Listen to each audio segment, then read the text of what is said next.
Last week, bumiyahe tayo sa isang world-class destination, Bohol. Naging isang roller coaster ride ito ng pure adventure with ecotourism at its finest.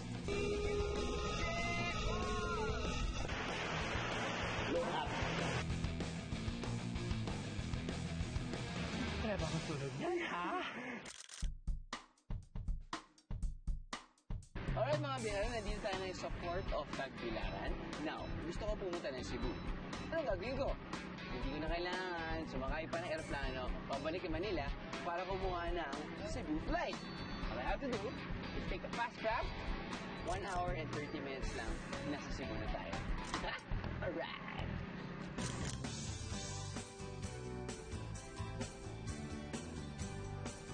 Pero hindi pa tapos ang biyahe natin dito sa Visayas. Kung nabitin kayo last week, eto na ang continuation ng ating pasyal. Just one ferry ride away. Araw-araw ang biyahe ng fast craft mula sa Tagbilaran papuntang Cebu. For a one-way ticket, 800 pesos lang ang pamasahe. At dahil magandang pwesto, masarap matulog. Kung sa Maynila naman kayo manggagaling, marami ring flights papuntang Cebu. Ito na siguro yung pinaka-komportable na sakyang kong vapor or speed craft or fast craft, whatever you call it. Very comfortable yung upuan. Well, ngayon kasi nakaupo tayo sa business class nila. Okay. The seats are very wide, very comfortable. Meron ka pang TV. Problema ko lang, masyado malamig yung aircon. Hindi ako ready. Oh, gusto mo makita yung CR?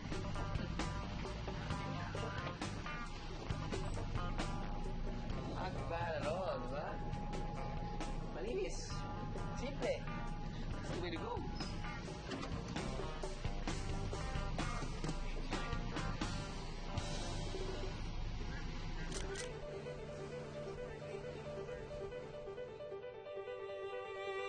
Ngayong gabi, dadalhin ko kayo sa Queen City of the South, Cebu. I thought na lahat na napunta ko na. Apparently not. Food trip ito, biyeros. Ihanda ang inyong taste buds and I'm sure matatakam kayo sa mga putahe ng Cebu. Para sa mga biyero, siguradong mamamangha kayo sa sights, sounds, at of course, smells ng Cebu.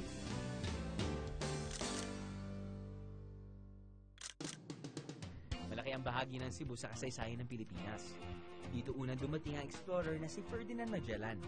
Matatagpuan dito ang Magellan's Cross na naging simbolo ng pagdadala niya ng Kristyanismo sa Pilipinas. Sa Cebu Metropolitan Area din makikita ang ilang landmarks na nagpapaalala ng ating kasaysayan noong panahon ng mga Kastila. Hindi lang historical landmarks ang makikita sa Cebu. Dito, makikita rin ang angking galing ng mga Cebuano sa paggawa ng gitara.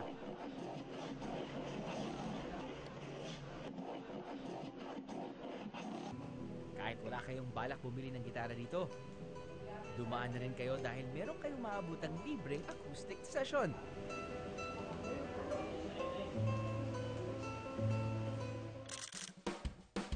And naglilibot na rin kayo, sundan nyo na ang amoy papuntang Tabuan Market dahil dito matatagpuan ang paboritong Cebuano pasalubong.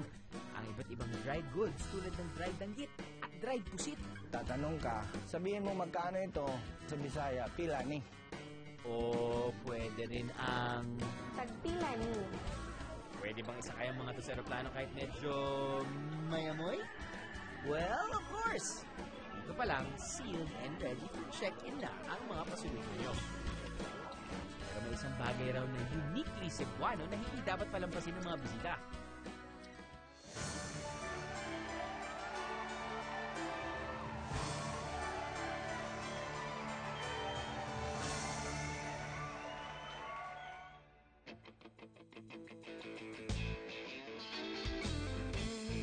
Masarap yung isang sa Cebu. Halos lahat ng mga Tagalog magpunta dito. Pagbalik, dala ng lechon, iba't ibang klaseng lechon. That's right! Lechon! Yung tipong amoy pa lang, matatakam na kayo. Tapos, pag nakita nyo, maglalaway na kayo sa gutom. And of course, yung balat. That crispy, crunchy balat na pag kinagat mo ay parang musika sa pandinig. Head to Mandaue City at kaliwat kanan, may mga nagtitinda ng lechon. Kay Elizabeth, kay Nora, o kung kanino man ang tindahan na yan, Cebu's lechon pa rin yan.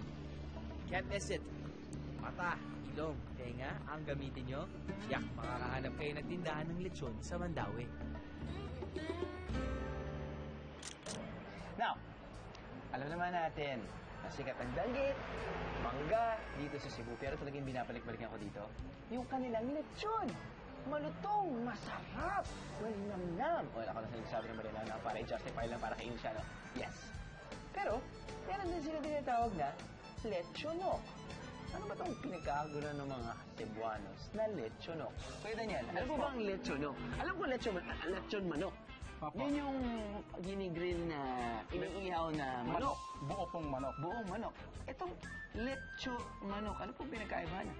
Yung pinagkaiba niya po niya is, ang ginawa po namin is, pinasok po namin siya sa loob ng lechon. So, kaya naging Lechonok. manok. Lechonok. Okay po, simulan na po natin. Okay, unahin po natin yung sahog. Chin, Subetsin, Opo. asin Opo. sa loob. bawang po. Bawang. Madaming bawang at madaming ano rin yan. Okay. Dahon.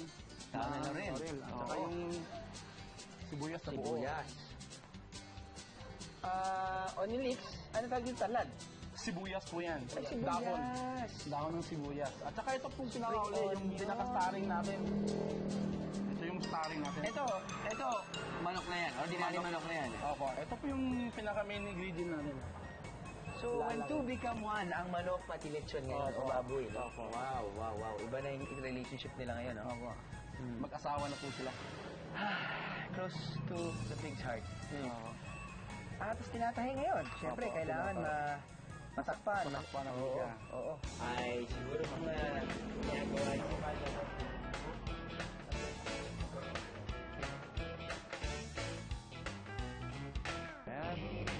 So, Kuya Daniel, gaano ka tagal yung pagluto? 1.5 hour po siya. 1.5 hour.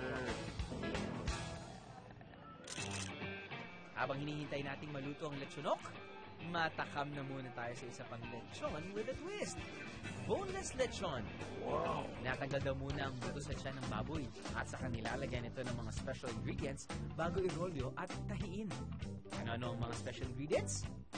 Secret! When you buy the boneless, there's no more bones. I'm sure it will be cheaper. Umabot ng 480 pesos ang isang kilo ng boneless lechon. Medyo may kamahalan pero pag inisip mo, sulit na rin dahil ang boneless lechon ay 70% meat at 30% fat lamang.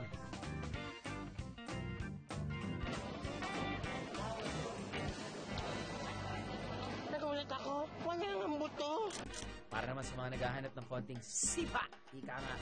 Sa kanilang lechon, the Cebuanos got it right with their spicy lechon. Ang nagpapaanghang dito ay walang iba kundi sili.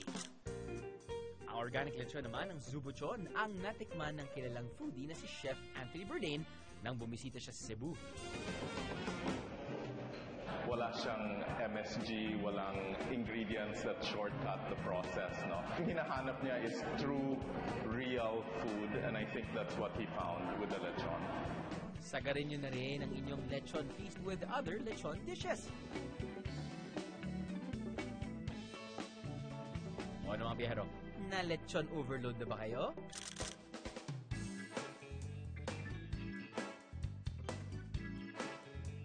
Okay, kuya. Mukhang na-unplug na natin, no? Oo nga po. So, ano pong susunod natin gawin? Parang gusto ko nang takmain tong baboy ay excellent siya na to. Palalabasin na natin yung manok.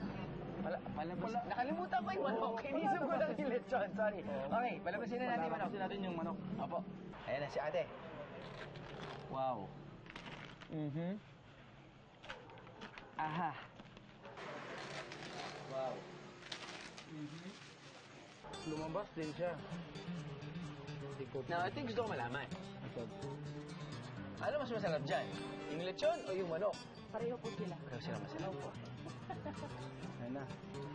Parang hindi mo na kailangan ng kanin eh. Ubusin mo na talaga itong buo. Parang pwede nang gawin pabango eh, no?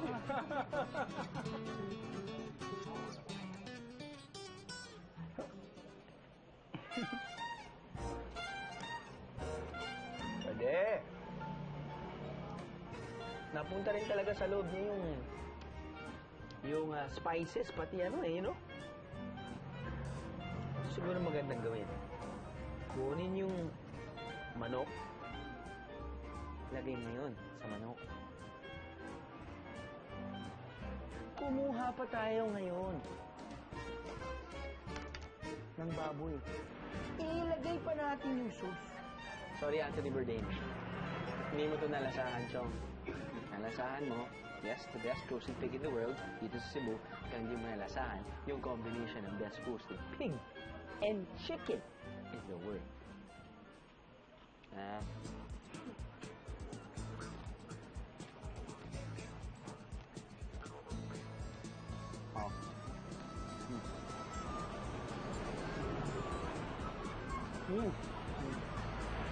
Lechon in itself, fantastic na. I mean, solid na eh. Alam mo na yun eh. Natikman nyo na to, guys. Pero you add a bit of chicken pa, lalo na yung, of course, sorry, you're looking for taste eh, di ba? So yung kukunin mo, wag white meat ah, kukunin mo yung dark meat ng manok para mas may lasa. Grilled.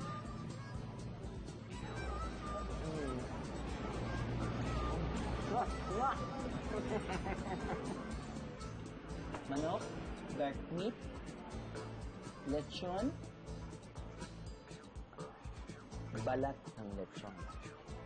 Ito yung legit na sandwich.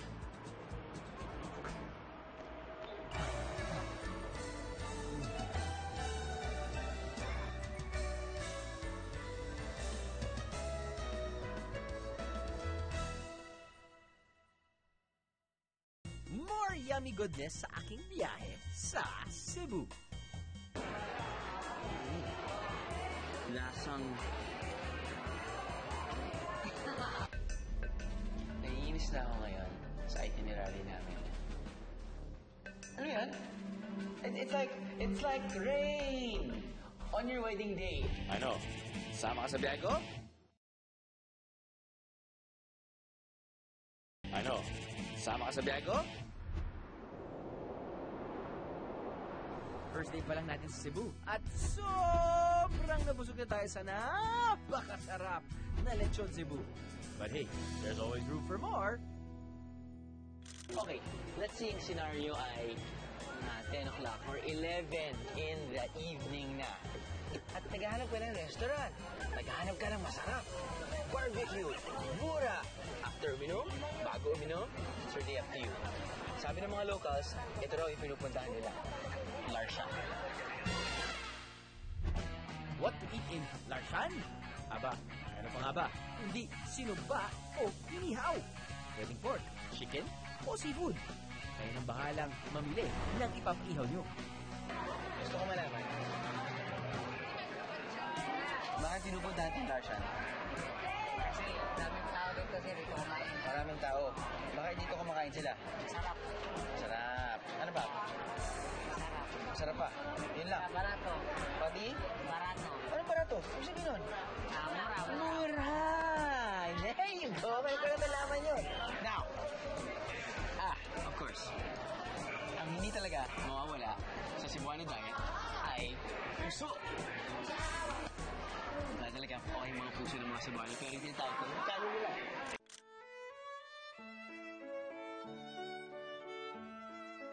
Kadalasang ginagawa ang puso o hanging rice tuwing gabi hanggang madaling araw. Sinasabing ang puso ay salitang Cebuano para sa fruit o bunga. Isang puso weaver ang gumagawa ng puso gamit ang dahon ng nyog. Dito, nilalagay muna ang bigas bago isaing.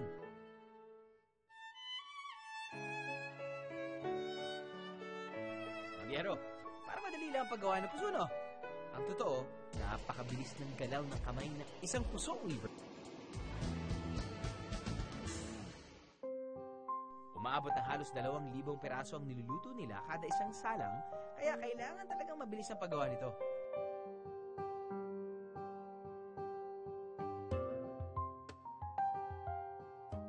Mga paletsyon, inihaw o kahit ano pang ulam ang kainin niyo sa Cebu, ang tiyak na perfect partner niyan ay puso.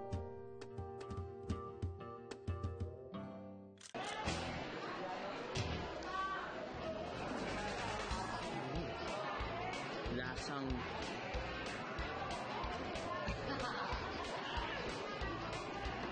Lasang kanin. Kasi kanin po yung talaga. Ah, kanin? Kanin to? Aba, hindi mo sinabi sa akin.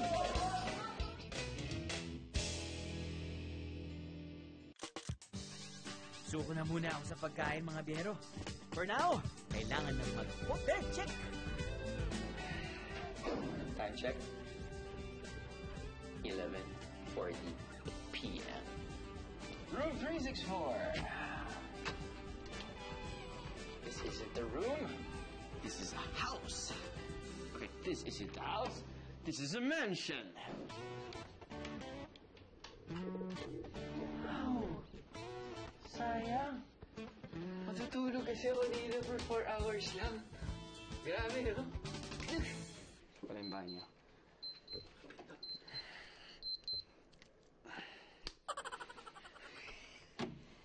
Minsan ang problema lang pag sa sobrang laki ng hotel room mo, hindi mo na kung saan ka pupunta. There you go. Nice. Solid touch on. Hindi. Nalaman mo kung malakas yung tubig eh. Hindi mo pala tinitignan. Nagsayang na tayo ng tubig, guys. Shower.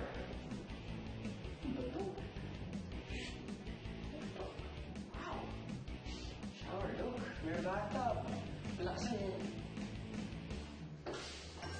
Oh my God, sorry.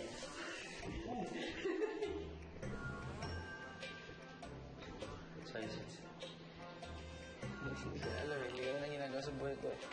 Basta sobrang laki ng kwarto, sobrang laki ng CR, yung CR pwede kong maging kwarto. Okay? Yung kama, paano ako matutulog sa kama? Dito? Pag ganyan? Pag ganyan? Hindi ko alam eh. Dito, pag ganyan? Hindi, ano ba ito? Nakaganyan lang siya? Ano ba? Hindi ko alam. Pero panalo.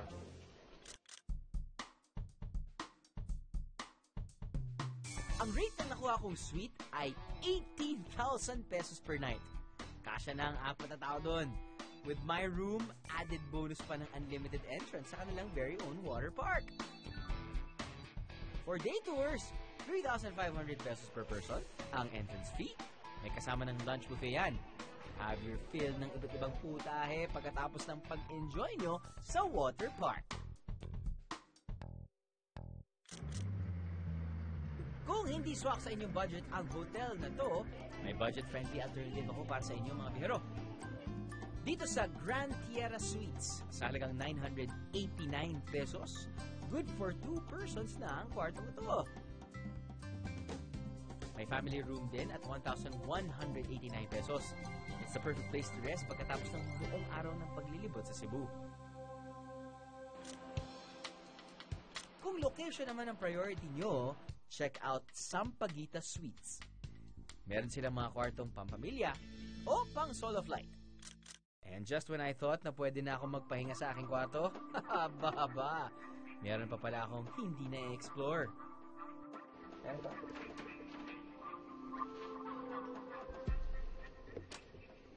What? Naiinis na ako ngayon sa itinerary namin. Ano yan? It's like rain on your wedding day. It's like a free ride. Or you just something. Punta ka dito, mag-shower ka. Para ka lang parang hotdog. Dumadaan sa isang sistema, sa isang proseso. Circuit training ba to? Tapos noon, dito ka iihi. Hindi. Actually, kalokohan to. Hindi to totoo. Pero i-feature lang natin to dahil show tayo, isang credible travel show. Feeling ko, ginawa lang nila tong kwarto na to para sa atin. Hindi ako naniniwala. Cut to, cut. Finally! Itong size ng kwarto, okay na sa akin to eh. Ganito lang oh. Yun na. Dito kami sanay eh. Huwag na tayong matulog. Enjoy. Feeling ko i-enjoy ko na lang itong kwarto na to. Sa totoo lang. Oo. Enjoy na lang itong kwarto na to. Sorry, I think may kapalit kami ng mga kasama ko sa show. Kasi siguro yung mga kasama ko ngayon pumunta sa kwarto ko na isang kama lang ang nandun. Hi.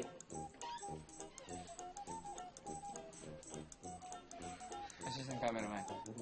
Tsaka na. Abo. Cameraman. Researcher. Producer. Cameraman. Ba't ka naka-post? Ito na lang makita sa... update. So, malaki din yung kwarto nyo. Sige guys. Good night. Night.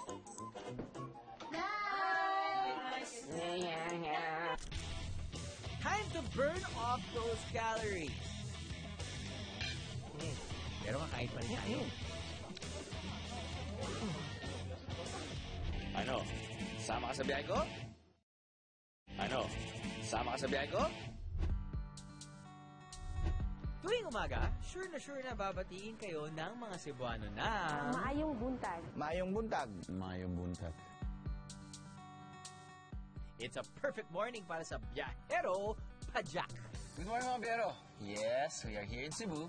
At wala akong dalang rubber shoes. So, okay, hindi ko rin naman ma-justify no, na magbibisikleta ako kahit nakachinelas ako. But hey, binigyan tayo ng opportunity. Kasama ko kasi yung mga Bugoy Bikers. Good morning, bros. Just a little tour with the Bugoy Bikers. Kuya, go ahead.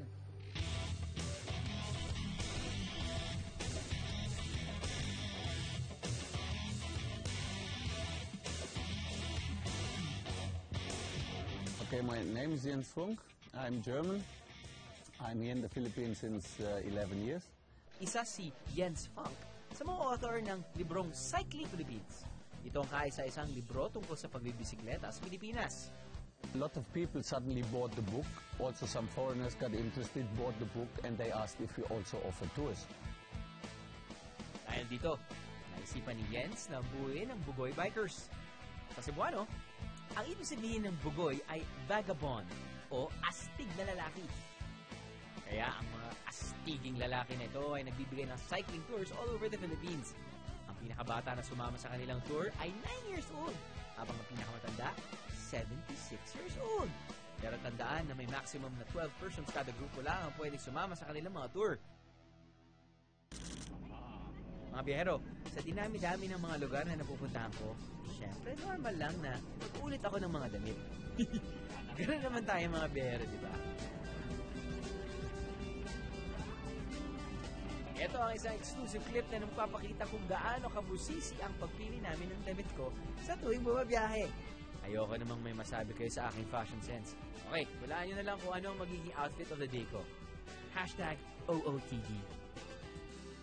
Hola, mga bay. Nandito ngayon sa Mactala Island.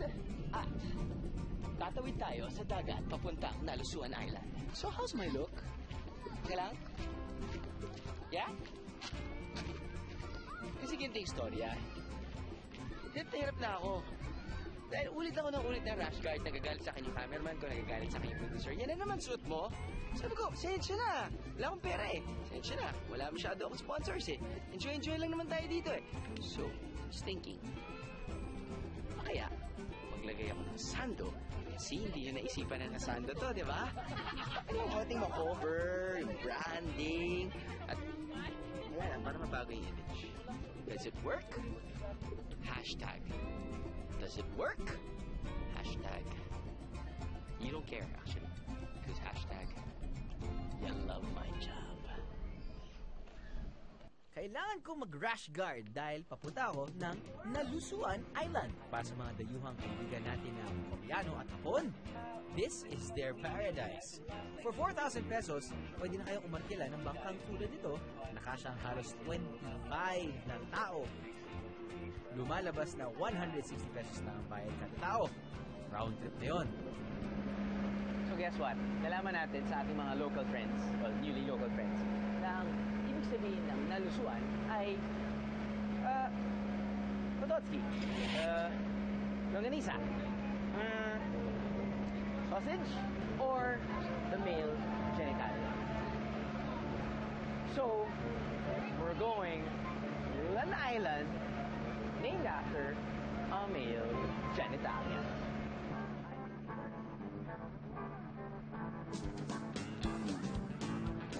So, from Mactan Island, papuntang Nalusuan Island, usually takes about 25 minutes using this boat, okay? Sabi nila, pwede naman tayo mag-shortcut. 15 minutes! Pero pag high tide, and low tide ngayon, a bit. So, kapag dumiretso tayo dun sa island na yun, yung maliit na yun, see? Yung Nalusuan Island eh.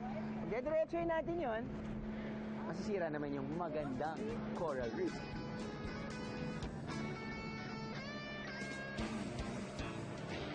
Parang iniisip ko na talaga yan. Parang, okay. Masakit talaga katawan ko eh. Masakit. Enjoy, no? Pero masakit lang katawan ko na parang, I'd give anything for a back rub now. If mo ipindot-pindot sa ganyan. Anything.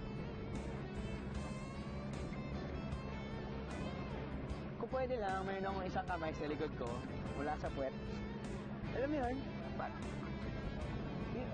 Yung ganyan. Yung dito. Dito. Yan. Yun. Yun yung kailangan ng pressure ng gato. Yun. See? Sana dalawang kamay. Pwede kang maging tatlong kamay para at least... Wow! Yan! Grabe. Alam mo yun? Sana lang. Pero wala talaga. Buhay ito. I mean, I don't ask a lot naman eh.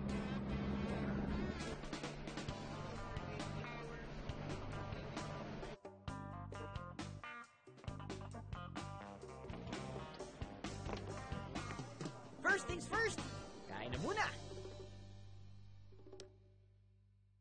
Now I understand. Thank you, sir. So, kapag nag-dock ka na dito sa Nalusuan Island, usually, you have to pay 200 pesos per person for the entrance. Pero if you get the food package, which is 600 pesos, lo and behold, ito ang sasalubong sa'yo. Sa tingin pa lang, busog ka na. Yeah. Okay. Sa 600 pesos, waived off na ang 200 pesos na entrance fee. Ang may enjoy mo ngayon, ang sarap-saring seafood na inihaw. Hindi tayo magpapanggap. Hindi naman tayo western eh. Hindi naman tayo nakain ng tinapay or pasta. Kanin tayo. And they know that. Dahil kasama sa 600 pesos ay unlimited rice. Okay? Fine. So, the question is, anong umpisan ko? Umpisan ko to. Okay, magagalit sa akin nanay ko. Sabi ko sa akin nanay ko, anak, simulan mo yung dishes na may soup. Of course, soup is, for me, I think it's an appetizer also. Warms up your tummy, but I think my tummy's all warmed up now. So wala kang na ang grilled mackerel. Oh, man. Pero dito, hindi ang mackerel ang tawag. Tawag ay anduhaw. Anduhariliano. Hindi, anduhaw. Okay? Pagdating sa Korean food, I love Korean food. Man, I dig Korean food. Pag ginigrill nila yung mackerel, part me. Good stuff. Hey, ako lang naman dito kakain. Ba't ko pa kailangan ng serving spoon? Nonsense. Yeah. What?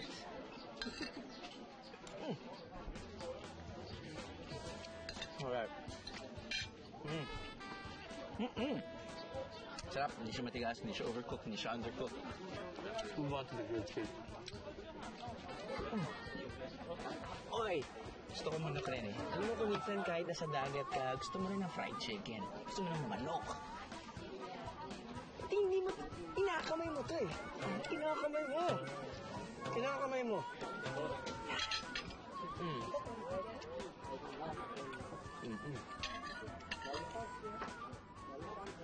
Thank God for office.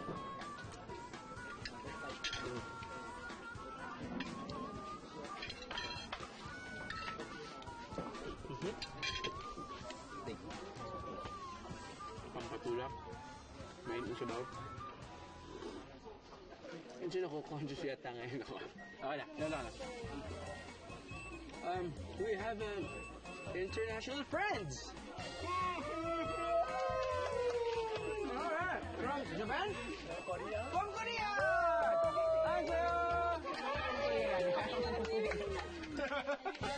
See? Ay, katulad sinabi ko, talaga medyo mostly populated ngayon. Dito sa Lansuan.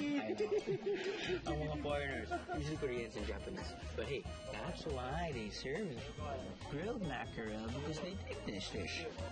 You die, you kill.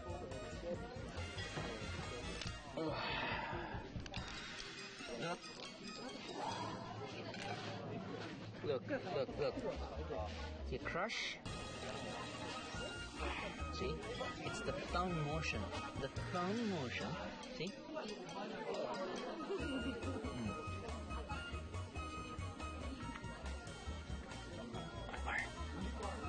One, two.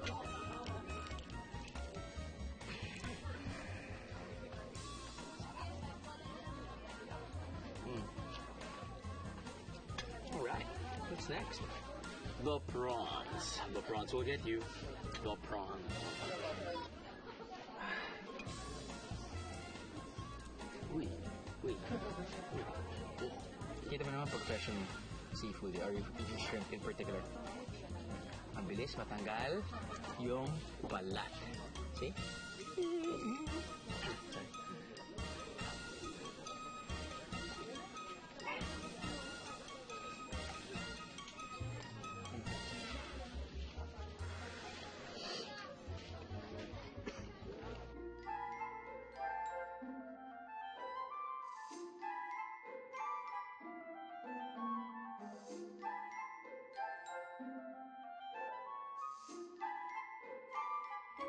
Please don't judge me, please.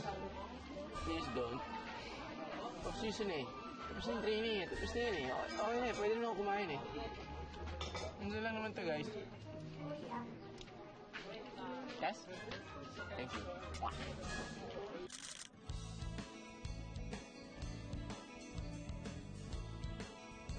Lo and behold, dahil low tide nang dumating ako sa isla, may sandbar akong naabutan.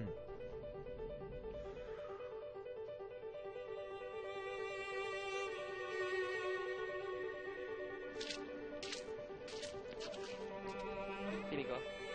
Kasi nag-cheat ko talaga. With this weather, baka ito magsusot ang damit. Ano ako, hilo? Tanggalan na to, guys.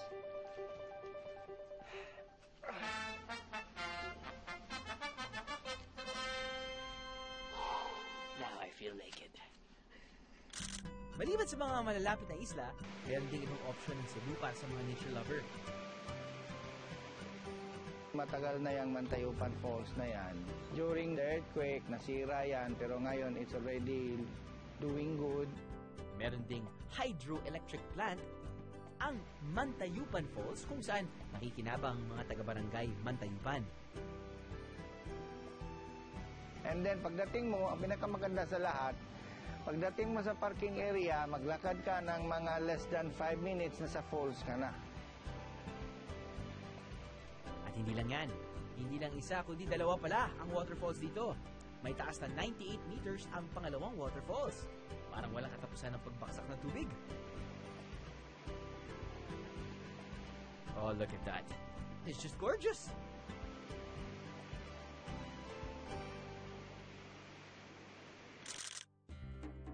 Sa Naluswan Island, matatagpuan ng isang protected marine sanctuary. Dito, naglagay sila ng mahabang walkway para hindi matamaan o masira ang mga corals ng mga dumadaong na bangka.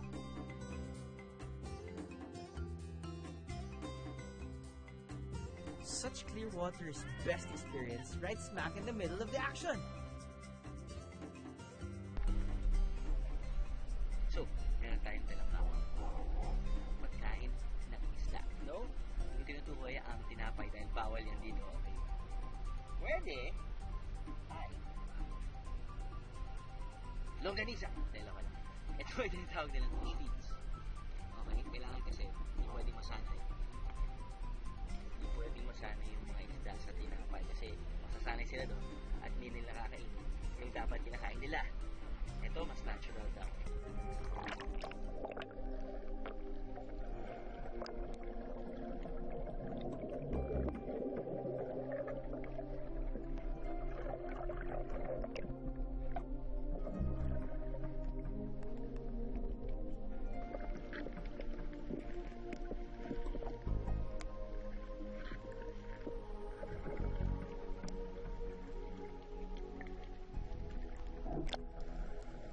Sa mababaw man o sa malalim na lugar sa Marine Sanctuary, sulit na sulit ang pagpunta rito.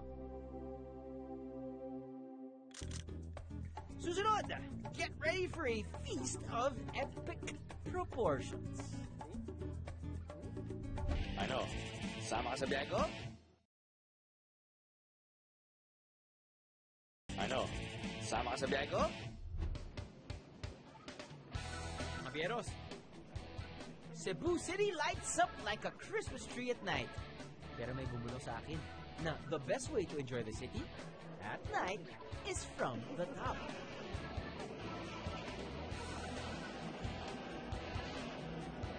Sa taas ng halos 131 meters, pwede nyo lang subukan ng Edge Coaster while enjoying the nightscape.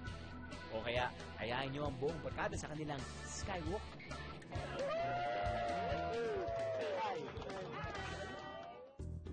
As for me, ibang extreme naman ang hinahanap ko. Extremely delicious food, syempre. Okay mga biyero, it's dinner time and this dinner is brought to you by Siege. Kit-kit ni Siege, no? Bata pa yan talaga, bata pa yung isip pero okay. She is our fantastic multimedia producer. She loves to travel. She's 34, 20... What am I doing? But anyway, ito yung recommended niya, okay? Sabi niya, guys, kung pupunta kayo sa Cebu, punta kayo dun sa Casa Verde. Isipin nyo, medyo maraming pumupunta rin doon. Kala ko pupunta siya doon. Pero maraming pumupunta doon dahil masarap yung kanilang ribs. Now sabi niya, just look on the menu, just look for Brian's Ribs. At yung ribs daw nito, right, kasing laki ng kamay ko. Ganyan kalaki daw. Don't judge, okay? Ba't ganyan kalaki? Kita nyo? Laki oh. Laki na kamay. Okay, size, tingnan natin. Yung taste, yun yung mas importante. Let's go to Casa Verde. Presenting in this corner. Good for 6 to 8 persons. 12 inches in diameter. 1 kilogram of tenderloin patty. At overload ng iba't ibang burger fixins. The Mighty Ton. In this corner, towering at 15 inches tall. Chocolate with chocolate. And whipped cream. The Milky Way. And the big guns of Casa Verde. Brian's Ribs. Brian's Ribs. Ito yung sinadya ko at ito ang kakainin ko, ladies and gentlemen. So tama nga yung sinasabi ng kaibigan ko. Sabi niya, kasing laki ng kamay mo. Hindi naman sinabi sa akin na dalawang kamay ko. Dahil ang sinaserve nila, dalawang ribs na kasing laki na kamay ko. At yung kamay ko, grabe. Para sa mga girls out there, kasing laki ng basketball player. Okay, fine. Yung point guard na basketball player. Okay. Kailangan mo ng comparison? No problem. Kakamayin ko rin din naman to eh. See? Kung di lang ganun kasarap to, gagawin kong pamaypay. Kasi ganyan siya kalaki. At, dalawa pa. Times 2. Now, hindi ko naman talaga gagamitin to para kumain. I just need to slice it. Okay? But no need! What am I doing? It's pig! Pig ribs!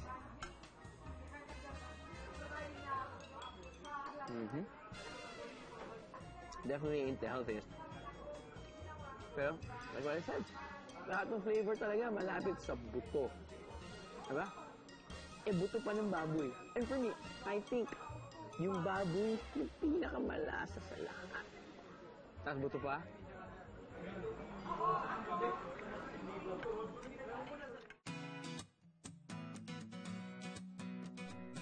Sa halagang 208 pesos, good for one person lang daw ang isang serving ng Brian's Ribs. Pero my golly, hoy!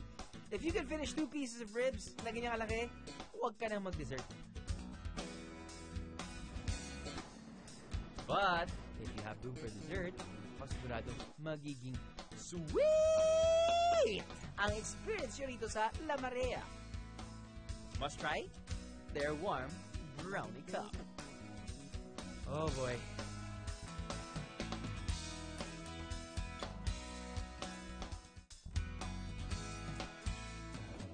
Sweet!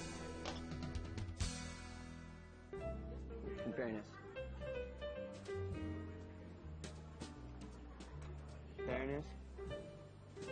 Ang paghahanap natin dito sa Casa Verde ay sulit.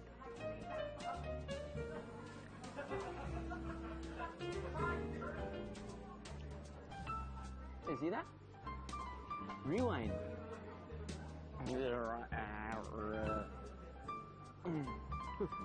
Dalawa na. What the? Kung hindi lang busy ang mga kamay ko, I will give this 2 thumbs up. Make it 3. Kasama ng aking toe. Sinasabing highly urbanized na ang Cebu. In fact, masyado na raw masikip at matraffic dito. But despite all this, don't cross off Cebu from your vacation destinations. There are still so many reasons to love Cebu. I mean, for one thing, napakalapit lang ang mga jaw-dropping sites dito. Another, siguradong matatahang at mabubusog kayo sa kanilang local flavors. And last but not the least, kahit ilang ulit ka man bumalik sa Cebu, siya meron at meron kang madidiscover bago.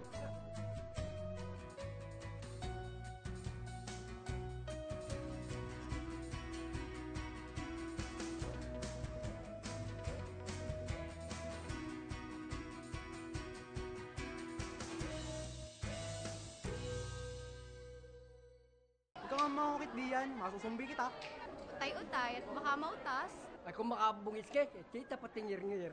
Bakit nga ba binansagang barako ang mga Batanggenyo? Kayo po ba? Matapang mo ba kayo? Ay, hindi ako. Bait ako. Matatabang sa trabaho. Yun. Pag inutusan ng asawa eh. Okay na? Okay na, sir. Salamat. Sa paninindigay talagang magaling ang Batanggenyo. Sinasabi nila itong bato na to ay miraculous. I shall call this blend Brood Arellano. Babae. Masakit sa likod nga pala. I'm easy to please. Importante, mainit yung sabaw, malambot yung karne. So now, special lomi. Nilupak na regular. Kwek-kwek! Butchi-butchi po. Matamis. Okay ka. Ano ba? One of my favorite places in the Philippines.